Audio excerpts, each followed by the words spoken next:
Hello and welcome to the Public Square, your current affairs show coming to you on Miri online channel. Today we are talking about the media. It is also known as the fourth estate, the three others being the legislature, the executive, and the judiciary. The media is also referred to as a watchdog because of the role that it plays in society. But who is watching the watchdog? Is the watchdog on the loose and doing what it pleases?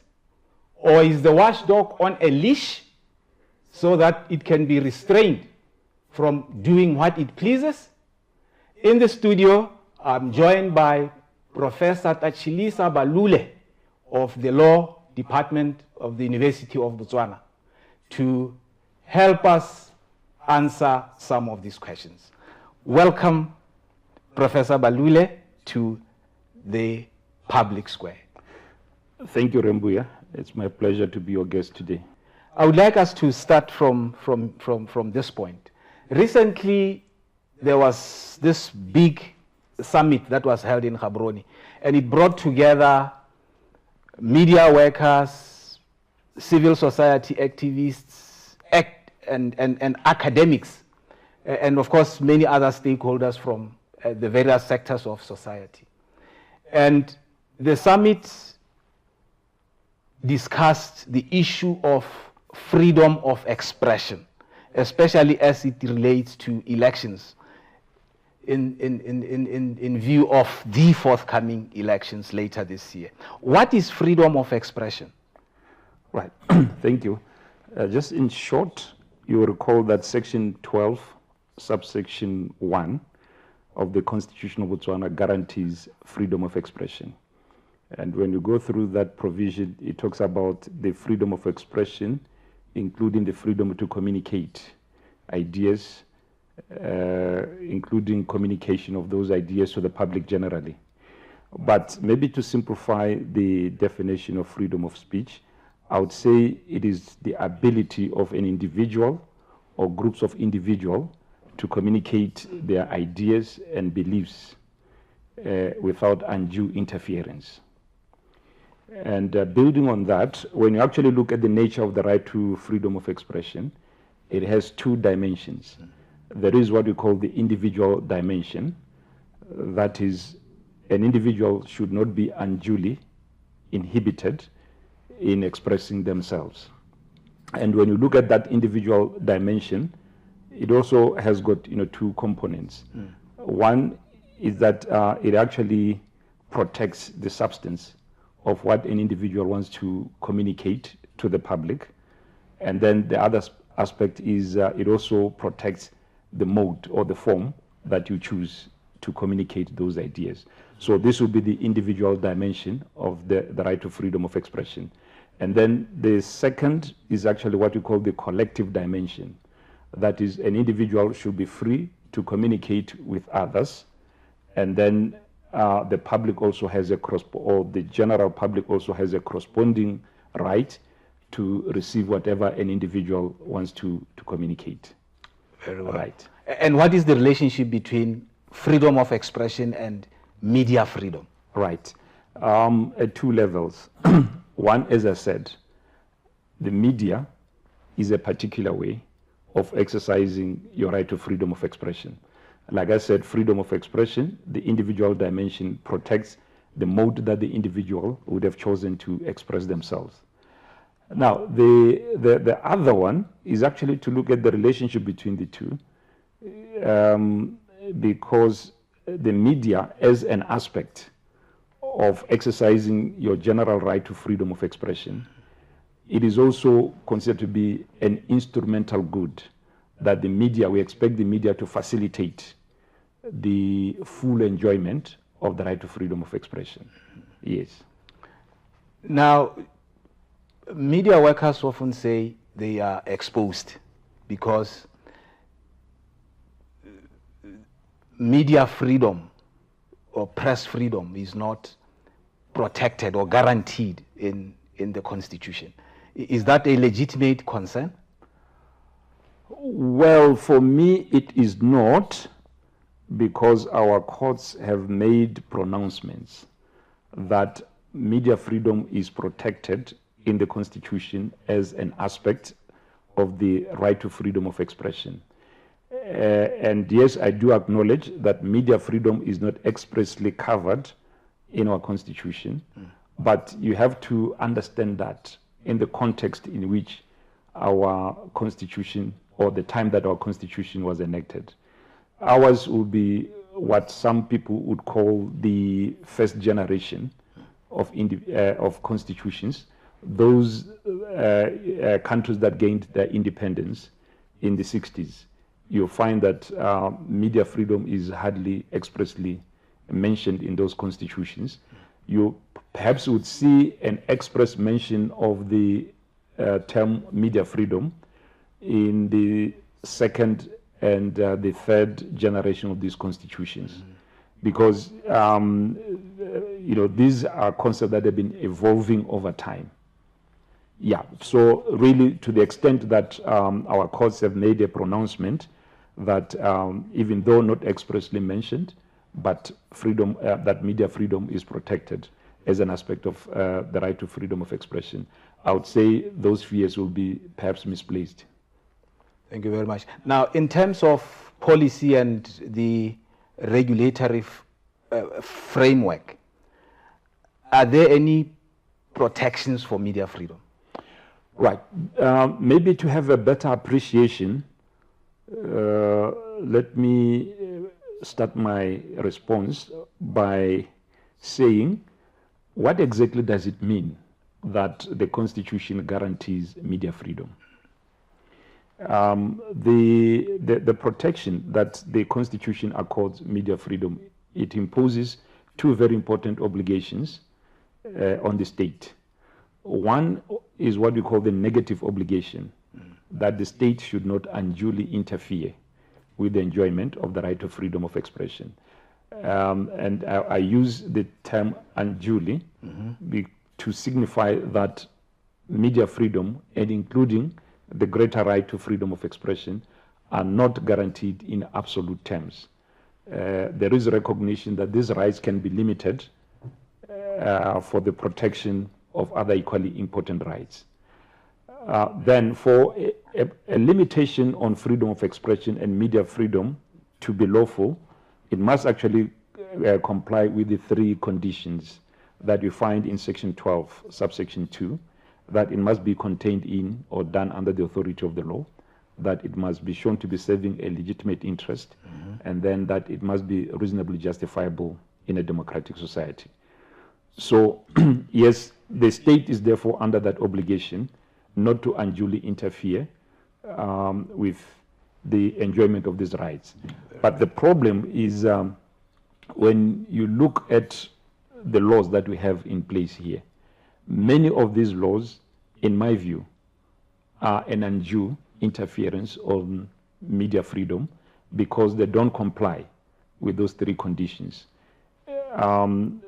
Just to take quick examples. If you Before you give the example, Prof, let's take a break and then we'll continue after the break. Right.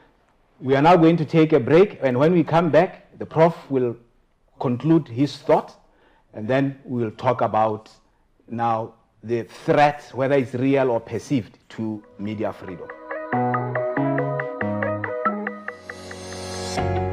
Have you downloaded BW News app? Your one-stop shop for Botswana's leading newspapers. If not, what are you waiting for? Start reading the print editions of Botswana's leading newspapers as they appear in the newspapers on any device. The BW News app features the Midweek Sun, Botswana Guardian, Mechi, and the Monitor, updated in an easy-to-flip-through format once the papers are printed. Our packages include current affairs, which creates seamless access for one organizational setup. You can add up to 100 users at affordable rates. After subscription, you will have access to our PDF archive from the past 1 year.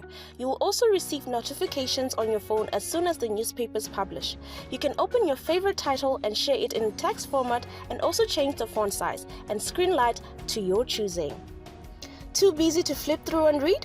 The BW News app will read the article for you, and it can also translate from English to the language you're comfortable with. Get the BW News app from the Google Play Store and the App Store and enter a world of up-to-date news presented as it appears in the physical paper.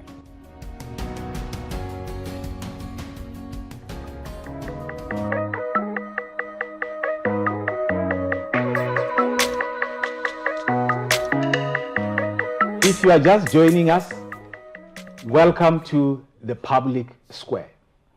Today we are discussing the media, especially media freedom, as well as freedom of expression. In the studio, we are with Professor Balule of the University of Botswana. We are happy to have you back, Balule. You were just concluding on the thought that you made before the break. So I was saying the conditions for any limitation on media freedom to be lawful, we find them in section 12, subsection 2, that the law must be contained in or done under the authority of the law. If I may expand on that, it is not enough that the law that limits that right has been enacted by Parliament. But it is also about the quality of that law.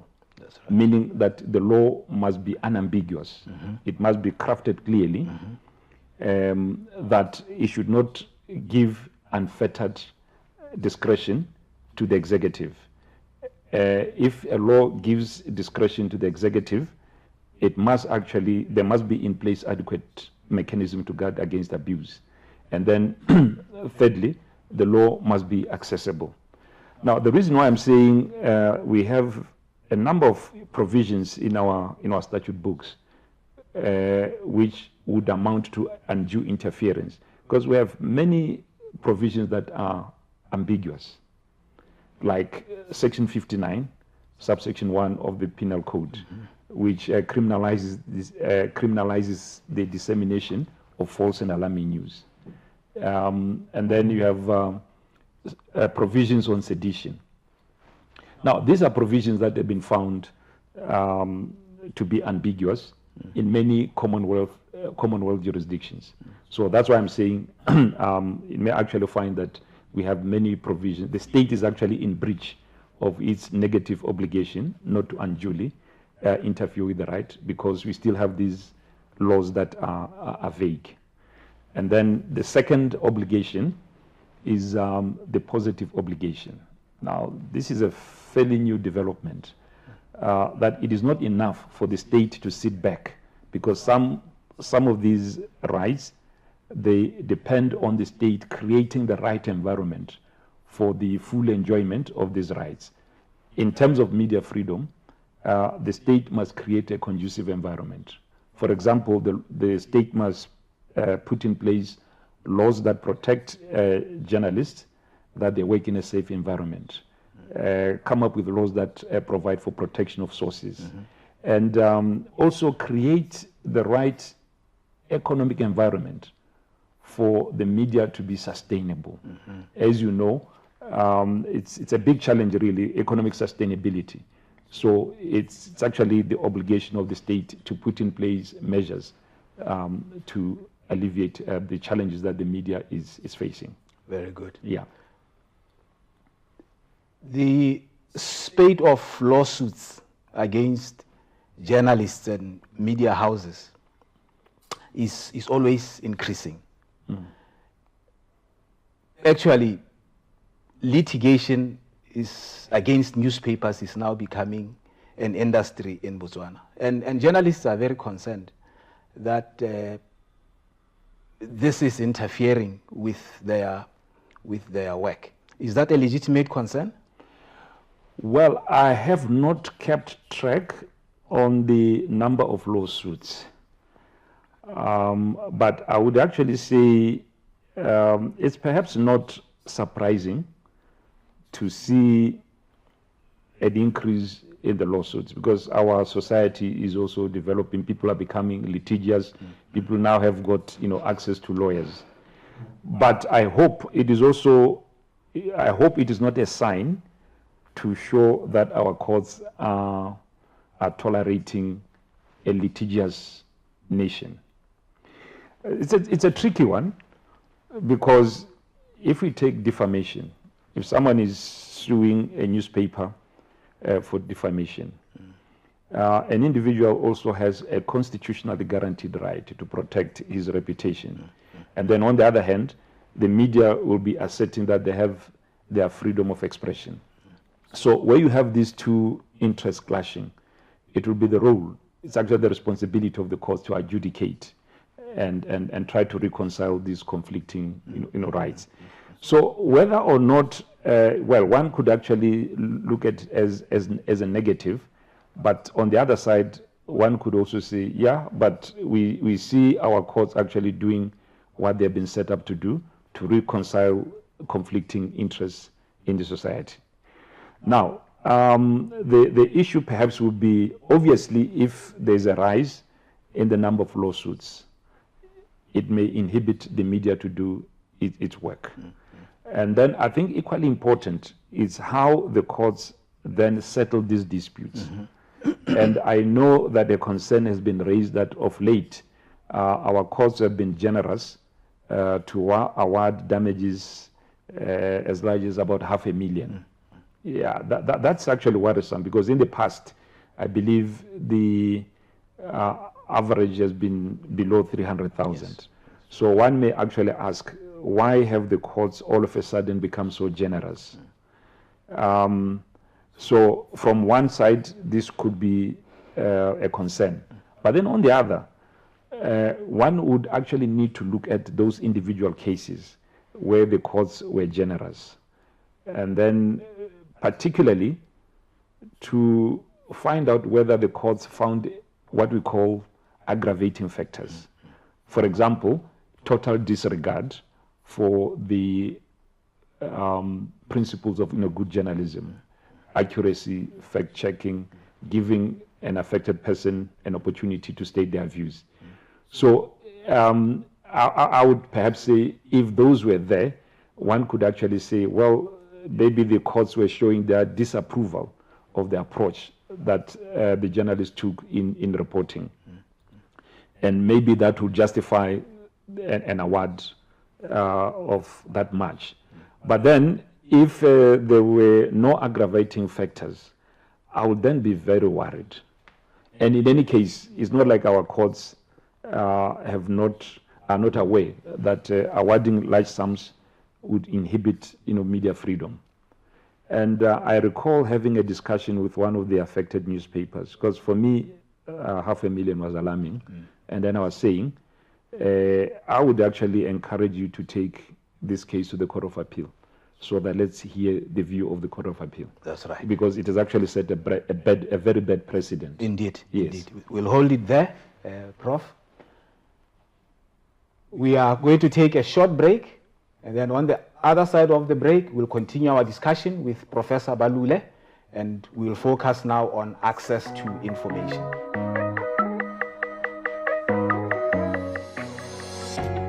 Do you want to stay in touch with the up-to-the-minute breaking news, countrywide, regional and international coverage, as well as in-depth analysis from Botswana's most trusted media house?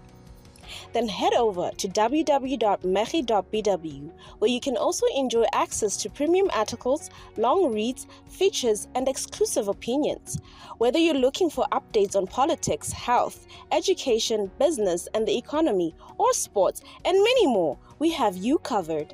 Sign up on the website and choose a package suitable for you. We also have packages for organizations at affordable rates.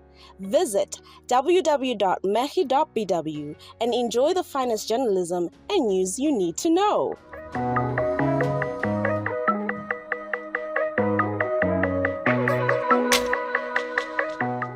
If you just joined us, welcome to the Public Square. It's coming to you on Megi online channel. Today we are discussing media freedom, freedom of expression, and we have in the studio our guest, Professor Shilisa Balule, who is helping us answer some of the questions that we asked at the beginning of the show regarding media freedom and freedom of expression. Prof, journalists say they are denied access to information, both in the public and private sectors. Of course, we do not have an access to information law. But what recourse do they have under the circumstances? Yeah, it's true. There's no access to information law. And unfortunately, our constitution also protects a weak right of access to information because it doesn't include the terms to seek and receive. So it only says to receive.